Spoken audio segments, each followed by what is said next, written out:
When I was talking about making some videos for YouTube, it was suggested to me that I tell some stories.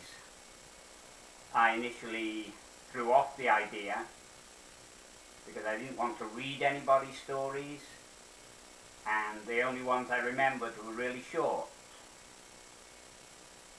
But more recently, I've come up with the idea of weaving a few threads together so that we can get a complete story and throw some older ideas with some more contemporary ones together. Starts off with seeing an interview with Steve Jobs and Bill Gates,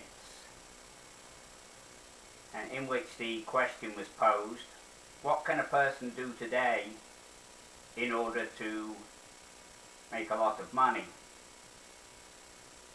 The answer given was to pick something that you like doing, because you're going to be spending a lot of time doing it. And if you don't enjoy it, however much money is involved, you're going to give it up. An older thread to the story concerns the Rabbi of Apt, who lived approximately 200 years ago. In this particular story, it is recounted that a young man approached him, a young man who was desperate. He was poor, but a match had been found for him, but he lacked the funds to pay the matchmaker, therefore the wedding couldn't take place. The rabbi said no problem, wrote a letter,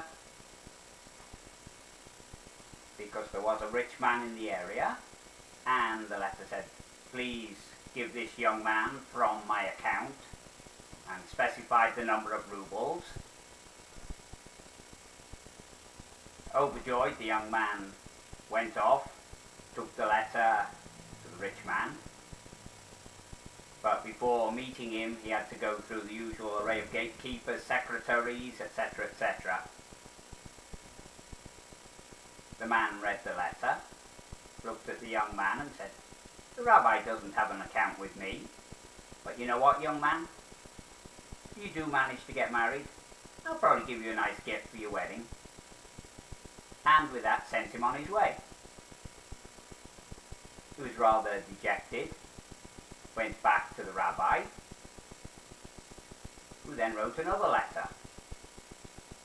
This time he wrote it to the local teacher, and in those days not every teacher could make a living from teaching, so this man had a few jobs on the side.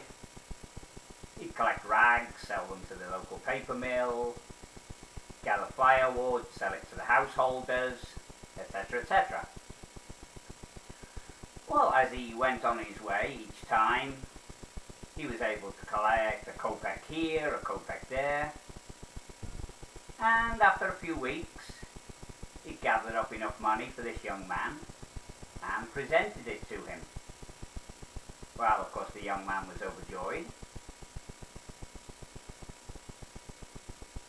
But at the same time, the rich man, he suffered disaster after disaster.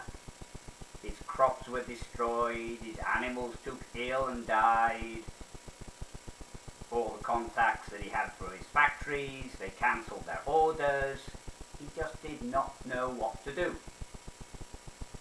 In the end, he went to the rabbi, told him his woes. The rabbi looked at him and said, before I was born, it was declared that I should be a rich man. And I said, no, I don't want to be a rich man.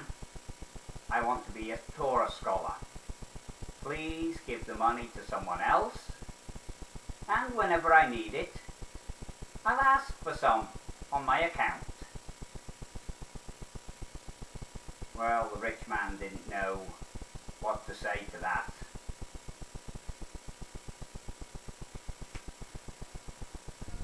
But then we come back to one of our original characters that I mentioned, Bill Gates.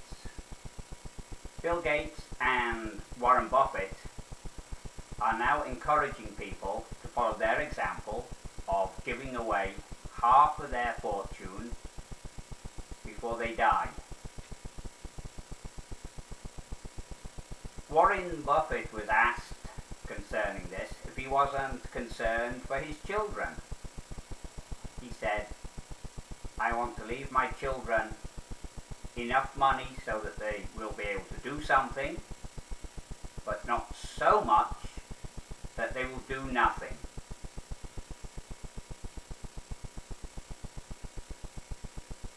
That brings us back to, as I said before, that money, when you spread it around, it can do a lot of good.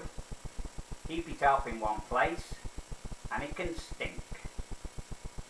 Not everyone, of course, is as rich as Bill Gates or Warren Buffett, but everyone has some money that they can do some good with.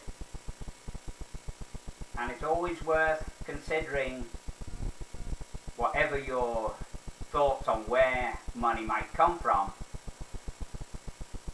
nevertheless, you should consider why you've had this good fortune and what can be done with this money in order to help others. Hope those thoughts were just short enough to be able to think about, deep enough to give deep thoughts, but not too deep as to drown you in too much thinking.